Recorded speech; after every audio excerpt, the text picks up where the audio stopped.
Welcome back everybody, and if you're new to the channel, subscribe for more content. After a long 4 weeks away, Star Wars Rebels is back with the episode titled Legacy of Mandalore. And as the title suggests, Sabine along with Ezra, Kanan, Raul and good old Chopper decide to go to Mandalore and hopefully convince Sabine's mother to join the rebel cause. Now, the Phantom II isn't a ship designed for combat, but here we see why the Mandalorians are to be respected. They don't send out ships to intercept our heroes after Sabine sends them a message to get clearance. They jetpack on up and shoot the ship down. Incapacitated, the Mandalorians surround our heroes and we are introduced to Sabine's brother, Tristan, who takes the group to their mother.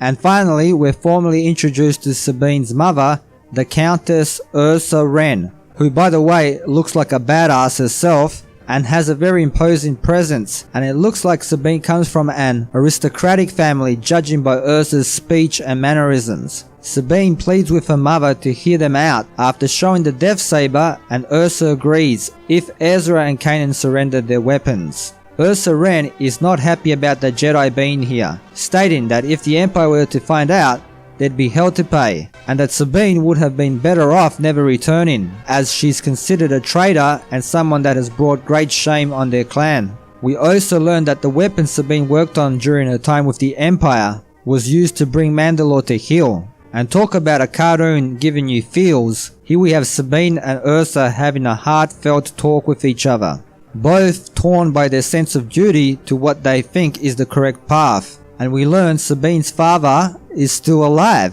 but held captive. So there's also that to consider before we judge Ursa. She's been put in a very difficult situation. On the one hand, she has the welfare of her husband and son to think about, not to mention her clan. On the other, she still loves her daughter, which leads her to do the following thing. She tries to dissuade Sabine from raising the Darksaber, even stating she doesn't truly own it because she never defeated its previous owner in combat. More, Sabine ends up handing it over. Remember from the last episode, Sabine doesn't really want the obligation of uniting and leading the clans. And we have Raul spying on them, and you might be thinking, doesn't he trust them? Well, Raul's no rookie. Ursa offers the two Jedi to Saxon in return for Sabine being pardoned. Saxon accepts. Thanks to his Mandalorian senses tingling, Raul overhears their conversation and sneaks in to acquire Ezra's and Kanan's lightsabers. Ezra and Kanan try to convince Ursa to listen to Sabine and that Saxon is nothing but a thug on a power trip. As Sabine and Tristan do some sparring, Tristan lets his sister know he has to try and return honor to the clan's name, and that Saxon has given him the opportunity to do so. Man, did they make Saxon unlikable. Even his face makes him look like a first-grade douche. Ursa hands the Darksaber over to Saxon as per their agreement, and as he holds all the cards in his hands, Saxon chooses the most stupidest thing he could do, and decides to backstab Ursa and destroy Clan Wren. He offers Tristan the chance to join him, but of course Tristan chooses family, leading to a short battle and a duel between Sabine and Saxon. Sabine defeats him and gives him the chance to yield. Saxon refuses, he'd rather die, and Sabine chooses to break with custom and let him live.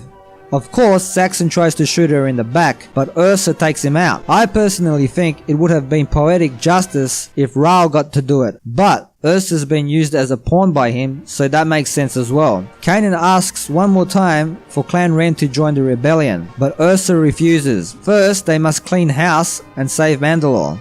And here we have a bit of a surprise. Sabine decides she wants to stay, and who could blame her really? She just reunited with her family and her dad's out there somewhere waiting to be saved. Once again, those feels.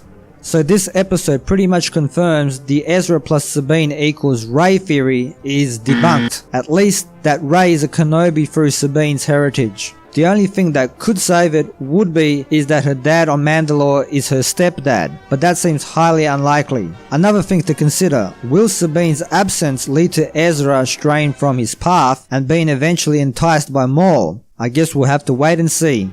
Pros: Sabine's family reunion. Feels: it's quite an achievement when a cartoon can get an adult emotionally invested. Cons: Saxon's terrible decision making. If he'd kept his end of the bargain, he probably would have come out on top. I give this episode an 8. It was great.